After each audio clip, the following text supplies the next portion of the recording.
If you're in your 30s, 40s, or beyond and think your best physical days are behind you, think again. My guest, Brian, is a 46-year-old medical professional and former college athlete who is stuck in the low-carb trap, watching his performance decline while everyone told him this was just getting older.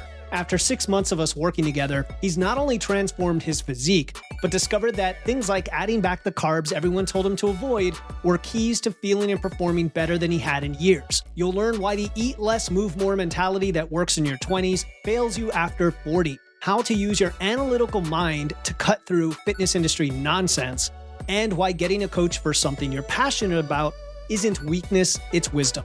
Plus, Brian gets raw about the struggles men don't usually discuss: scale obsession, restrictive eating habits, and how physical transformation became part of his improved mental health.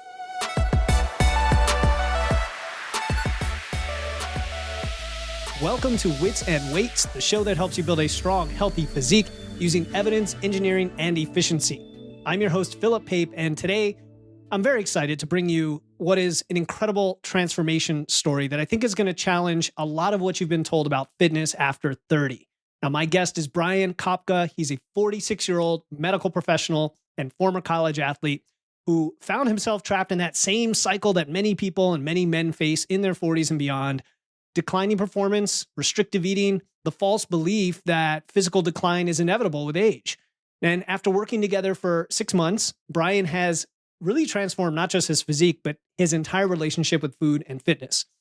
What makes Brian's experience very compelling is he has an analytical approach, very much like mine.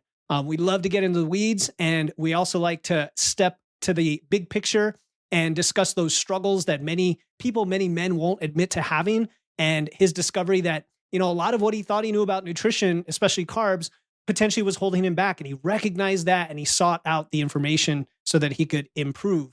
Today, you're going to learn why your assumptions about nutrition and training might be sabotaging your goals right now, how to use data to better guide your fitness decisions, and why investing in coaching for something you're passionate about and trying to improve is one of the smartest moves you can make. Brian, thanks so much for doing this, man. Thanks for being a client, and thanks for coming on the show. Philip, it's great to be here, and it's been an incredible experience with you so far, and I really learned a lot from you. So it's really great to be here. Thank you. Yeah, man. People are always asking for these case studies. They're like, I want to hear from real people. Not, you talk a lot, Philip, but let's hear from the people that you've been helping. And it's been fun working with you because your background is very unique. You've been an athlete. You've been a fitness enthusiast your whole life. You know a lot about this stuff. Like when we started, I was, very impressed. I could tell you're, really smart and been following podcasts and all that. And yet you still decided to hire a coach. So let's start there. Like, what made you realize that what got you to where you were wasn't all that you needed to get where you wanted to go?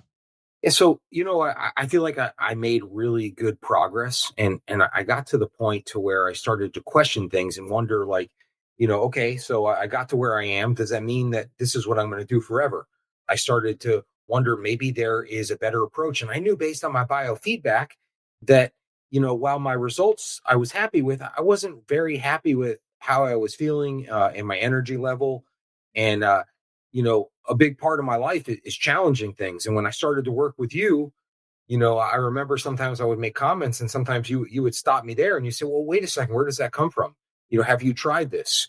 And, being able to challenge, this societal idea that, carbs make you fat, and this internal fear of consuming carbs. This was a big part of, I think, some of the changes, that we made together.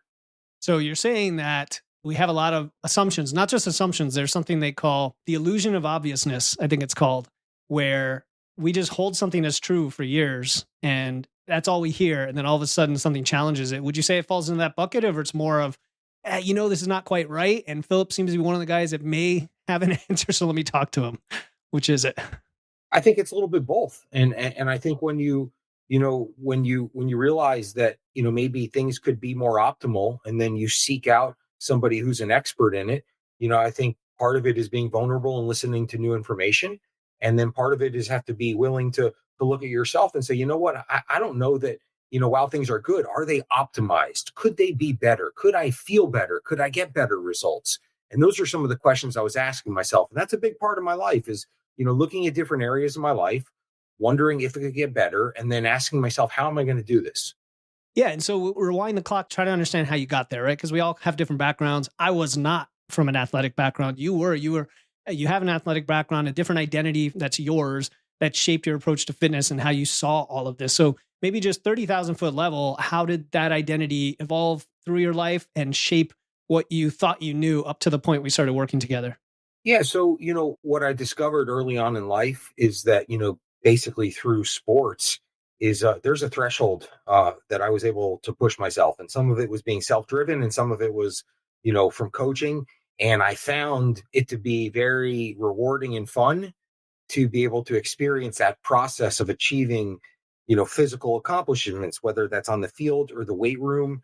And that's, one of the things that I didn't want to stop once I stopped sports. So what I did is I transitioned that desire to continue to, achieve things physically into my fitness, into my 20s, my 30s, and now my late 40s. And that's kind of how I got here.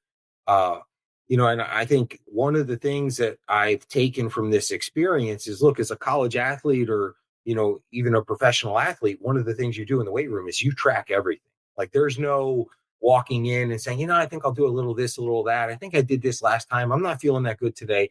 And one thing you got me back to, which I think has transformed my fitness, is tracking everything and getting back to progressive overload. And whether that's, 2.5 more pounds, one more rep with better form, like that's the proper way to train. And getting away from that, I think was something that I regret because you spend a lot of time in the weight room.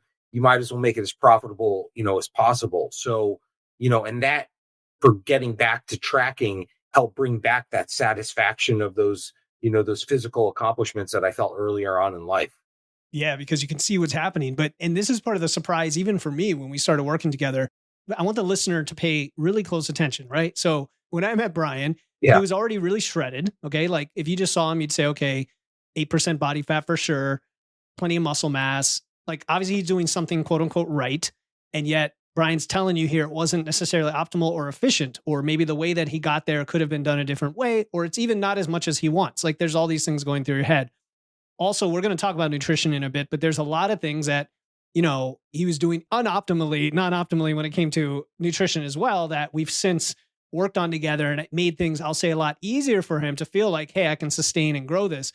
But it's really important to understand, like you joke because you hear me talk about you on a podcast and it's you, but I don't necessarily say it to you all the time. And I'm like, well, I have this client who, who's really shredded. And people are like, well, I want that. But, the way he got to it, the way you got to it, Brian, wasn't necessarily the way you could do it long term and sustain it. So tell us a little bit more about that so people understand what you see on the outside doesn't necessarily reflect the person you want to be on the inside, and however you get there.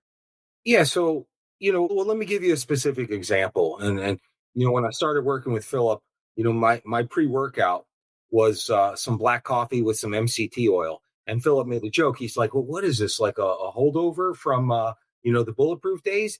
And I said, yeah. And then I thought to myself, I'm like, well, what is the evidence that is supporting this? And could there be something better? So Philip challenged me. He said, I want you to have a half of a banana.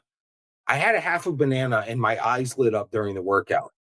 And so, what that led to is having a full banana. What that led to is having a big bowl of rice puff cereal and some fruit and 250 calories and usually 45 carbs before a workout. And I'll never go back to fasted workouts. And what I realized is I was continuing to do something without questioning it. And when new information came, I mean, it's something that I brought in. It changed my workouts. It absolutely changed my work. I don't see myself doing fasted workouts unless I was on a desert island for some reason. But so that's an example of, one of the things that's really changed for me. Yeah, I laugh because, right? Because you got used to asking me questions over our chat. And usually if you said, how much should I, whatever, or let's ask for a specific number, what was my answer usually? Yeah. What was my answer usually when you asked me, like, how many grams of carbs should I eat, or how big of a banana, or whatever? And I love this answer. It's self-experimentation. Try it out. Start with something. And you know what I love about this? And I think in this field, of fitness and nutrition. Sometimes it could be a little bit, and I say that joking, a little bit dogmatically, like you got to have this, but what works for you, Brian? And that's one of the things that I learned from you, Philip, that I'm going to continue to bring into my fitness and my workouts is I'm going to tinker things, and what works for me might be different from you or different from somebody else. So your answer was usually like, try it and assess, which is good science. And so, I've done quite a bit of that, and we've done quite a bit of that. So I've enjoyed that process as well. Yeah. Yeah. And I will say, like, every client's different as well at the way I communicate to client, right? Because another client, let's say I have a female client who's really uncertain and maybe not as confident about things and she's never been through it before. I might literally say, hey, eat this many grams and do that. And then not even tell her she's experimenting. And then a week later, I'll be like, how did that feel? Right. So it's the same process, just through different ways. So another one of those is training, which this was even a bigger surprise for me with you, I think, was, again, if somebody just saw you visually, they'd be like, okay, this guy knows how to work out, he knows how to build weights. And we know that at least beginners can do anything in the gym and they're going to build muscle. And then intermediates can do some things and others are going to be less efficient. And the more advanced you get, the harder it becomes. But if you're like you, a guy who likes to go to the gym and is consistent and committed to it, you can still have a pretty good result, even when it's not optimal, which is, I guess, heartening to a lot of people. It's more about the consistency than necessarily the approach, but you wanted both. So when I said, I just want you to log your workouts, and this was like, did you say this is something you got back to that you used to do, or was this kind of new in the way we were doing it? No, it's a great question, and I for anybody listening, I think logging workouts is absolutely transforming. And so this is something that we did in college as an athlete. I mean, look, college sports, you don't just walk in the weight room. You're given a program, you're given, how many reps, what to do, and then where they want you to be, and you've got to, you want to show progress, and you just got away from it as a, I say this in quotes, like as a civilian, and so this is something I got back to. And, what I took from it is that, this changes workouts, this changes results, this changes accountability. And you know what? It's enjoyable, depending on, which app you're using, to see that little, PR, sticker come up, or, to see how many you got at the end of the workout. It's showing you an indicator that what you're doing is helping you progress. And that could be your biometrics with your sleep. It could be your nutrition. It could be, what you're doing in the weight room, but it's actually data that's showing you that you're getting better. So I love that. I'm always careful about using the words always, but I will probably always be tracking my workouts in some fashion. Yeah, I agree. I love tracking, and the fact that you said it can be fun because of the result you get, but even the process, like you and I use Boost Camp, Yeah. which I tell people about all the time. And almost every workout right now, I'm in a 6-week bodybuilding cycle. So I'm always, when I start a new 6-week cycle, I start with some fresh lifts, and I'm always pushing PRs too. And you're right, the little sticker comes up, it's orange, it's like zoom PR. And you're like, man, that feels good. That gamification. So if you're listening, you're like, well, I'm not very data driven, I'm not very analytical. It can still be a fun way to learn about yourself. Like, what are your thoughts on that, Brian? We're going to get into your analytical mindset, which is very much aligned with me. What if somebody's just not like that? What would you say to them? You know what I'd say is try it. If you hate it, guess what? You could erase the app. You may, and one of the many things I learned in this process is to be open to the things you haven't experienced yet. And you may be, when I say you, it's the person that's trying tracking. You may enjoy it. Maybe you'll be having a bad day, and you'll hit 2 PRs in the gym, and it'll boost your confidence, and you'll feel better about yourself. I'd also challenge somebody, and to me this is very connected to other things in my life. When you start seeing physical accomplishments in gains, I intrinsically ask myself, where else in my life can I put together a plan, track something, and do that as well? And tracking it's more of a process that I reinforce in the gym, that I'm looking to bring in other parts of my life to better other parts of my life, because I think this is a foundational part of making lifestyle and life changes. So even working in corporate America, like, nobody puts together a plan and doesn't track it, or they put it on a cocktail napkin. Like, you put together a plan and you come up with smart and measurable and actionable things to track it over time, so whether it's working. And so what I challenge somebody in the gym is just try it for a day or a week. See what you think. Yeah. Yeah. And there's different levels that you can do it at. Cause I agree, like in the corporate world, it always frustrates me when people aren't tracking, or if they are tracking, I'm like, are you tracking in a way that is objective, or is it kind of a thumb suck, you know, guess? Because that also is not going to be very helpful. So, because you're in the medical field, right? You're trained to kind of look at data and evidence, I suspect. I don't know. We haven't talked too much about the details of your career, but how has that influenced how you approach fitness and nutrition, if it has? No, it has so much. So, I work in the medical field, and, specifically, I do sales, and I work with all different kinds of medical professionals. But, how is this related to fitness? Very much so. And this is one of the reasons why, I wanted to work with you specifically. I listen to so much of your content. So look, in the medical field, if you're talking to a medical professional and you say something as definitive as a claim, like this is this, most astute medical professionals want to understand, well, could you tell me, what it is you read or heard that makes you feel that way? What's the data behind that? What's the p-value? What's the statistical significance? How many people are we talking about? And I think when bringing it to the fitness field is when we see some information, we hear some bro science, we see something on a magazine, our neighbor tells us something. I kind of take that same approach sometimes, and I wonder, so what does the data say? And so to me, it's kind of a combination in fitness. It's like, what does the data say? But also there's some self-experimentation. And so what I've learned in this process is to kind of combine them both. But I do weigh heavily on the analytical mindset of evaluating things based on data. And you and I have had a lot of these conversations. Like, I mean, I know that when we started, I told you, I said, Philip, I want to learn 10 new things from you a week. And you're like, oh my God, this guy's crazy. But, Did I say that? I said, yeah, let's do it. I think I said it. But even one of them, we talked about the role of collagen, we talked about the role of meal timing, and so, and then, one of the things that I really get out of this is you say, hey, look, this is what the data shows. So to me, there's a big crossover between, my work life and my fitness life. If that makes sense. Yeah, it does. And my brain goes a million miles an hour here, thinking of tangents that are relevant. I thought of two that you might be interested as a listener of the podcast as well, and anyone listening.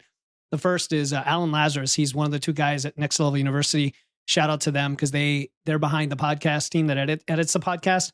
Kevin Palmieri as well, who's been on the show a couple times. But Alan is a very much numbers-driven, analytical business guy, almost to I don't want to say to a fault, but like to an extreme where he's a utilitarian, right? Like if it doesn't have the maximum utility, it's not worth it. So he goes all out. He's going to be on the show. It's going to be a lot of fun. But I think about that because, it's a spectrum, obviously, but the more you have precision and information, that is, when we talk about the hierarchy of evidence, the evidence about yourself is the best evidence because that's the one now that checks you on whatever the science says. And then the other guy is coming back, Dr. Eric Helms. We all love Dr. Eric Helms. Yeah. He's going to come on to talk about epistemology, which is the philosophy of knowledge. How do we know that we know something? And I know you're going to eat that up, Brian, because that's really important. I hope everybody listens to that podcast. We're going to get into, in the fitness world, how do we make sense of all of that and know that what we're saying is true, which is relevant to what you just said. So yeah, that's good. So how about this then? What's another truth that everybody accepts? You get old and stuff declines, and, aging is the cause of all our problems, cause of our metabolic decline. We lose muscle mass. You're inevitably going to be bent over and frail, get it to a nursing home, and then die with a short health span. That's like the dire outlook of a lot of millions of people in the world. What are your thoughts on that truth? And I got to tell you, that is one. Well, first of all, when you say truth, we both have to laugh. It's a joke. Yeah, okay. Of course. So sarcastic. That is one of my main drivers and passions is that, guys our age, late 40s, 50s, 30s, this idea that you get to this age and you have to have a dad bod, you can't be in shape, you can't look like you did in your 20s. These are all things that just, people say. So I would question that. Why do we accept that? Why do we think that that's fact? Why do I see so many guys our age that are not like that? Why do we see guys like Mark Sisson and even I look at Joseph Pilates, like this guy was an incredible Jack LaLanne. There's so many guys, you can go on and on. You look around the gym. This is not, have to be, destiny. So I ask myself, why can't I do that? What approaches, techniques, and lifestyle am I going to do that will support that? And, and I shared this, with Philip, but, my life's mantra, um, and I have it kind of on the wall when I walk in my house. It's basically, it says right fucking at it. And the story behind it is anything in life that's hard, that's challenging, that you're scared of, go right into it, not away from it. And so when it comes to fitness, I think that this idea that we inevitably have to age, not look good, not feel good, this is just things that people say. And I think if we go right at it and dive into it and invest in it and make it part of our life and surround ourselves with people and circumstances and coaches that support that we can look and feel the way that we want to, even into our 50s. So that's something I'm real passionate about. Yeah. And not that we judge people by looks, but if anybody's watching Right. the YouTube and seeing you here, I know they're not thinking you're 46, I don't even see gray hairs, but besides that, and we've had a lot of guests, like you said, surrounding yourself with people. I just talked to Zora Benamu. I think she's in her 50s. I've talked to a bodybuilder who's in his 80s. Every single one of these people, I'm like surprised that they're 20 years older than I thought they were. It's because they're living this fit, healthy lifestyle. And that there's something to be said there, because physical expression is an expression of what's inside and our overall health. But, think guys might be thinking, okay, that's fine, Brian, but like, where do you find the time? How about when I'm dealing with personal situations? What about if I'm, I've got kids, or I'm going through divorce, or this or that, I have the terrible boss. You've had some difficult personal transitions. Like, what are your thoughts on the connection between physical and mental health and your personal life to make it all work? No, that's a great question. And I think I'll tackle the first part about physical and mental health, and then, what my advice would be. First of all, I think these things are very much connected. And I think one of the things in my life that helped rededicate me to fitness is I went through a really, really difficult breakup in my life. I wasn't showing up in life as the person that I wanted to be. I wasn't the partner I wanted to be. I wasn't, I just wasn't the person I wanted to be. And I'm very open about it because I think it's important. Um, you know, I got into therapy, which I think is life changing, because I don't think that our mental health and our physical health are separate. And I rededicated myself, to my physical health. And I think these things are very, synergistic. I don't think that, one of these things can, I think they complement themselves very well. And then, the second part of the question, look, it's hard, and I get it, and there's circumstances in life, time, family, stress, doubt, frustration, the slowness sometimes of gains or loss.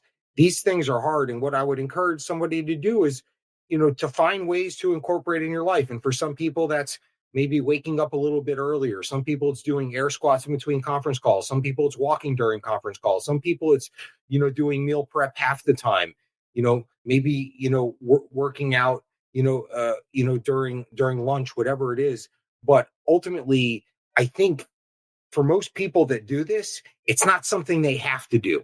Mhm. They learn that once they start to do it, they feel so damn good that they don't want to not do it. It's not, I have to go to the gym. It's, you know what? I'm looking forward to doing this workout because I want to see where my body, is. It's not, I have to eat this food. Is, you know what? This food makes me feel so good and nourished. I can't wait for that meal. So I would try to find ways to make it a feel good thing instead of a have to thing. And for everybody, that's different. I don't know if that answers your question. Man, this is great. You should do your own fitness podcast, like a mindset podcast, because the way you express things is spot on. Because you're getting at the essence of sustainability, and also not making the excuse, but not that you have to make an excuse, because you're not. It's not a hard thing to do. It's not a thing you have to do. It's a thing you want to do because that's who you are, and ultimately that you become that person, right? I think it's also what I'm hearing from you. When I go on a show and someone asks me, "Hey, people who say they don't like to work out," my first thought is, wow, is that possible? Right? Like, it's so far from my brain now, even though I know, working with clients every day, that there's that mentality of, this is hard, it's uncomfortable, it's new, it's different. And the way I've done it before in the past has maybe been some level of miserable, whether it's they've been doing cardio or lifting weights and didn't like it. There's a way to like it and get the result and then like it even more. Go ahead. You want to say something? No, I totally agree. And I think there's a lot of internal dialogue here that it's really important. It's not I have to do it, but I get to do it. Yeah. Back in the day when I was doing, P90X and eating like crap, I felt like I had to do it. But Hmm. now, I know how to eat and I enjoy weight training. So, it's something I get to do. Even when I think about diet, Philip, I don't even like, to me, if somebody says, "Oh, what kind of diet are you?" Wait a second. This is not a diet. This is a lifestyle. I don't feel deprived. Like, I eat the foods that I really like. And for me, this is not like, I don't feel like I'm missing out on anything at all. Yeah. If anything, I've been forcing you to eat more of things, right? No, but let's talk about that, because you were doing a low carb approach Yep. before, so there were aspects of that we've changed. So let's go down that path. Like, what were you doing? Why? What did you think was helping you? And then what changed? You already mentioned the pre-workout, but there's a lot more behind that. Yeah. So, what I was doing, which was, I would say, effective in building a physique and getting to a place where I wanted to be, but not where I wanted to feel, was, limiting carbs, having super high protein. I mean, I was sometimes maybe double my body weight in protein, depending upon the day, even though I wasn't even tracking that much. That's what I was doing. And then what we started to do is have a more balanced approach. I learned how to, really strategize consumption of carbs around workouts and the different types of carbs used at different times, based on how, quickly they would, give me energy. And what I found is that overall, I felt better. My performance was better. And, so that's kind of the transition, that I made. And, and also I'd add, and I think this is really important. I'm thinking back to your previous question about, somebody who's making this transition. But, for me, learning how to cook, and I've been a Food Network junkie for 30 years. Like, I've always loved food. I've loved good food, but learning how to cook to me is paramount with this. And if it's not you, then it's somebody in your house. But having that skill set and understanding macros to me is important. And the deal I made with myself is, if anybody asked me, how did you become a good cook? I would say I've ruined thousands of meals, thousands. And the deal I make with myself, and to this day, is I'm going to cook. And if I ruin it, I'll go out to eat. No problem. And what I've learned is that I can find, some of the most like fueling foods, and I can season them and prepare them in a way to where I don't feel deprived. This is not a diet. So to me, that's been a huge part of my physique, if that makes sense. It does. It reminds me of a conversation I had with Dr. Mickey Williden. I think our episode comes out right before this one, talking about how this is all about skills. It is about behavior change. It is about knowledge, but ultimately it's skills, because I mean, that's where the behavior sticks, right? Is through the skill. And like you said, the skill of cooking food, the skilled meal prep, even the skill of like balancing your macros, like they're all just little skills that add up, and they take the knowledge, they take the application, the experimentation, and then seeing what works for you. And I want to get a little more into the cooking side of things, because I know Yeah. that's an area of expertise and maybe some entrepreneurship areas that you're looking at as well. But let's step back to the carbs and the macros and things. So this is a source of a lot of our conversation, Yeah. right? Over the months Yeah. of your metabolism and your expenditure, how much protein you should eat, how much, and these are important things. So the listener, I know they want to get into some of these details, because you said you ate a lot of protein. I mean, you ate a lot. You were up in like 300 grams or something, Yeah. right, of protein, and very, very low carb. And we were trying to shift that. And it was like, there was a little bit, I can sense a resistance from you of wanting to shift it, which makes sense that we all have our like the ceiling where we are now. And like, there's a step too far for some people, and we had to make it manageable. So maybe tell us about that process of inching up the calories, inching down the protein and up the carbs, like kind of what that process was like for you. Yeah. And I think that process, very important. I don't know that I would have gotten there without a coach. In fact, I wouldn't have gotten there without a coach, because, I would have done it a long time ago. So what that process was like is, anytime you do something in life that's new and that has a lot of, fear mongering around it, like carbs make you fat, it could be a little bit scary. And so I think one of the things that we did really well together is, we started with a banana.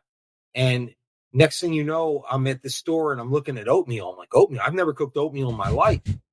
And then I started to have sweet potatoes, and you smell the house when you're cooking sweet potatoes, and you're like, oh my God, this is like the holidays.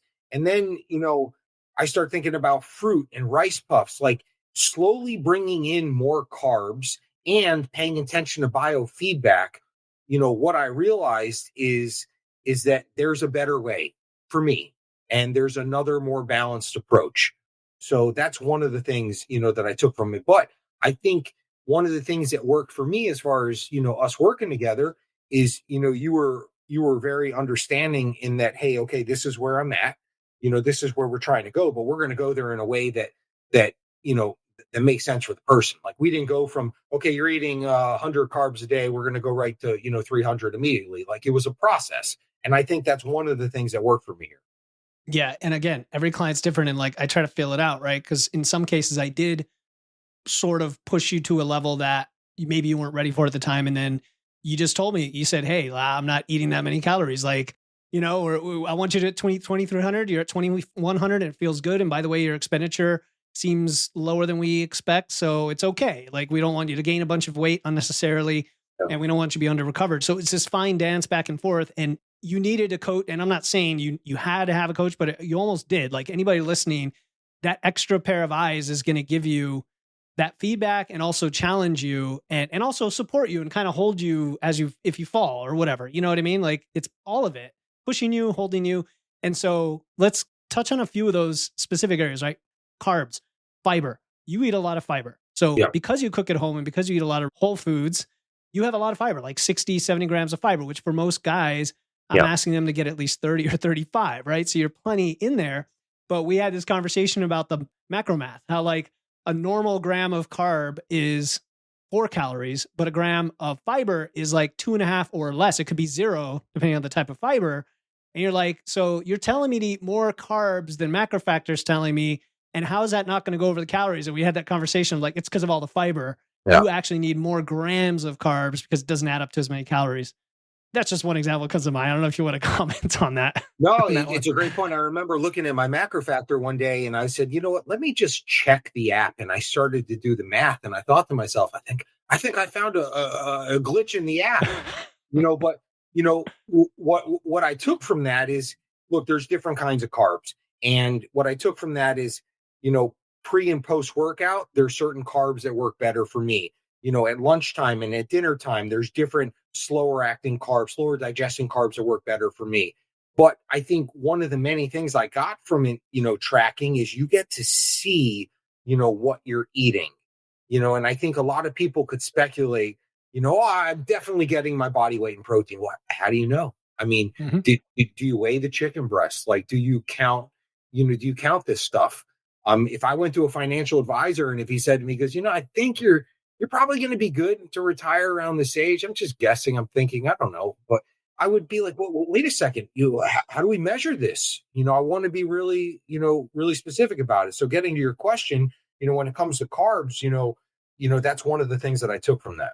Yeah. And then another one was weight gain, right? Like, we should talk about that because I definitely have mentioned you on the podcast a few times, again, without saying your name, saying like, oh, I have this client he's a guy, not a woman, because we always talk about women and weight gain, and a bit afraid of gaining too much weight. And it makes sense. You're lean, you worked hard for it. You don't want to like just gain fat unnecessarily. And it's true that leaner folks have a different propensity for gaining fat, for example, than someone with more body fat who has the energy stores on their body. Well, we worked on that and we kind of had a bunch of variables changing at once. That's kind of what I wanted to talk about.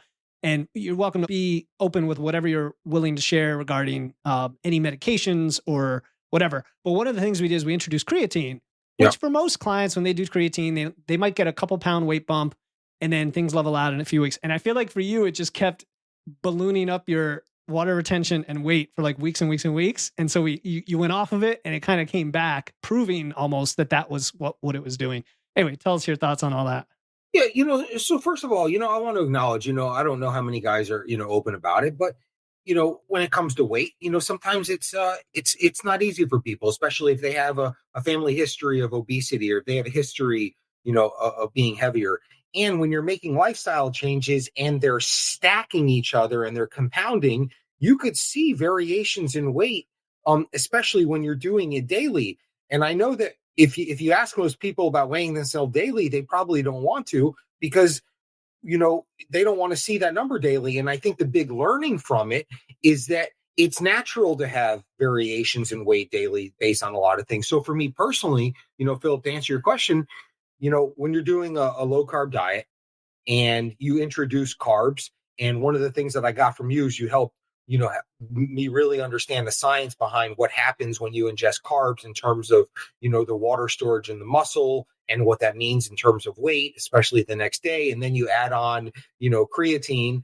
I mean, you could see large fluctuations in weight. And I think, being able to understand the science behind it. And one of the things you always said that I loved, and it always stick with me, it's natural for somebody to step on a scale. It's not natural. It's very, I would say it's common for somebody to step on a scale in a day and have 3 pounds different. I've done it. Mm-hmm. And then you would say to me, did you overeat by 7,000 calories yesterday? And obviously I didn't, so what are the other factors? So this is the course of questions so what are some of the other factors that might contribute to this? And that's really helpful in understanding the fluctuations in weight. And I know a lot of guys might not talk about it. I'm sure it's important to, a lot of people, including women, but it's important to know that for me. So that's one of the big learnings I got from this.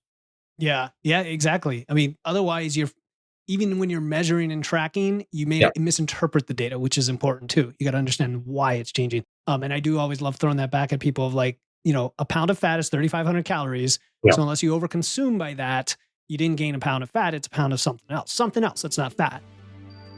Hi, my name is Alan, and I just want to give a shout out to Philip Pape of Wits and Weights for being a huge part of the foundation for my continued health and well-being. Philip exemplifies a nutrition coach who demonstrates how much he cares. Philip works tirelessly and with dedication to provide coaching support and major content for us to use. He creates a practical approach from research, and Philip empowers all of us to use food as quality for our health. He is skilled in how to assess and direct nutrition. Philip creates a community full of wisdom, support, and camaraderie. In summary, Philip Pape is the real deal. He knows how to assess and direct nutrition, and he continues to steer me in the right direction. Thank you, Philip. All right, so, we can go all day about the details of that, but let's talk about the coaching philosophy in general, or your philosophy about coaches for things you're passionate about, because you've already mentioned something earlier, not about coaching, but you said the process that you use in physical fitness is the same process you can use anywhere else in your life. And I love that because I think people do need to think about always improving and always not 1% a day, but I was listening to a podcast today. They were talking about 0.1% a day because that's more achievable for most people. But regardless, expand on that thought about your philosophy of getting coaches for things that you are passionate about. Yeah. So I'm a big believer in investing, in oneself. And I want to be the best employee, the best son, the best partner, the best friend. I want to be the best in the gym. And for me, in order to do that, I got to surround myself with people that are supportive and that challenge me. I made a joke with my therapist. I'm like, one of the things that really worked for me in the gym is progressive overload. I don't see any reason why that's not applicable in therapy. You keep pushing yourself, you keep digging, you keep, do a little bit more than last time because it's going to yield, personal development. So like for me in my life, like I think about it, it's like I want to have this board of directors around me. I have a therapist for mental health. I decided to work with Philip because I wanted to, upskill myself in fitness and nutrition. Most people, might have some kind of financial person that they work with. They don't freelance that on a yellow notepad. I'm working on becoming a storyteller. So I'm reading a book and taking a course on storytelling. There's a mobility and a stretch coach at our gym. I'm going to do a session with him because I want to better incorporate that in. So I think the point is that, especially as I've gotten older, is I want to surround myself with people that help me upskill myself in every aspect of my life. And I think some of it is just looking at myself saying, you know what, I have a gap here. I need to know more. I need to know better. And that's part of the philosophy, if that makes sense.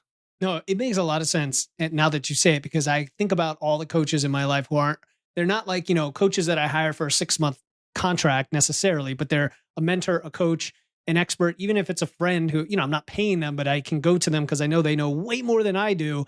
And talking to them for 5 minutes is going to teach me something that would have taken me 5 years. It's kind of like the joke about the guy who went to Picasso and Picasso drew the picture on the napkin. And he said, that'll be like $500. I don't remember the exact deal. And he's like, why is that $500? You just took you 2 minutes on a napkin. He's like, you're not paying for the napkin. You're paying for my entire, history of my experience. Yeah. Right. That kind of idea. So when I learned to squat, I was stubborn about it for like a year. And then I went to a coach an hour away. I drove an hour, spent an hour, got an hour back home, paid him $100. And my squat was beautiful from that point on. And just think about how much frustration I saved. So even if you don't have a lot of money, you could still find experts, help, support, right?